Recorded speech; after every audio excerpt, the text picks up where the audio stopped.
ചലച്ചിത്ര പിന്നണി ഗായകനാകാൻ ചെന്നൈയിലെത്തി ആദ്യ ശ്രമം പരാജയപ്പെട്ടതിൻ്റെ വിഷമവുമായി രവീന്ദ്രൻ മാസ്റ്റർ കോടമ്പക്കം തെരുവുകളിലൂടെ നടന്നു. അദ്ദേഹത്തിൻ്റെ മനസ്സിൽ അന്ന് 1000 ചിന്തകൾ.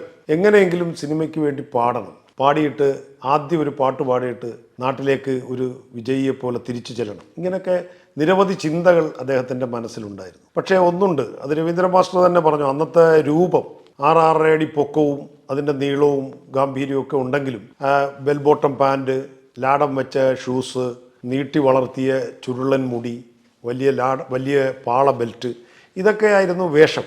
അപ്പോൾ പെട്ടെന്ന് തന്നെ അത്തരം വേഷത്തിൽ ഒരാളെ കണ്ടാൽ അത് ഇമ്പ്രസ് ചെയ്യും എന്ന് ഇമ്പ്രസ് ചെയ്യില്ല എന്നാണ് മാഷ് പറയുന്നത്. പക്ഷേ പുള്ളിയുടെ ഒരു രീതി മിക്കവാറും യേശുദാസിനെയൊക്കെ അനുകരിച്ച് വെള്ളയൊക്കെ ആയിരുന്നു പലപ്പോഴും.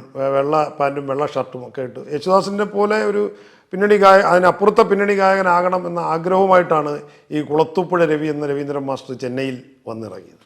പക്ഷേ ആദ്യത്തെ ദേവരാജൻ മാസ്റ്ററിനെ കണ്ട് ഇത് നടക്കില്ല, ഈ ജന്മത്ത് നടക്കില്ല എന്ന് പറഞ്ഞപ്പോൾ അദ്ദേഹം അവിടെ വെച്ച് ബോൾഡായിട്ടൊരു തീരുമാനമെടുത്ത് എന്തെങ്കിലും 4 വരി പാടിയിട്ടേ ചെന്നൈയിൽ നിന്ന് മടങ്ങൂ എന്നുള്ളൊരു ശപഥമെടുത്തിട്ടുള്ള ഒരു പോക്കാണ്. അങ്ങനെ പിന്നീട് ഒരു 1.5 വർഷം വേണ്ടി വന്നു സിനിമയുടെ സിനിമാ സർക്കിളിനകത്ത് കയറിപ്പറ്റാനും ഒരു സിനിമയ്ക്ക് വേണ്ടി 4 വരി പാടുവാനും സമയം എടുത്തു.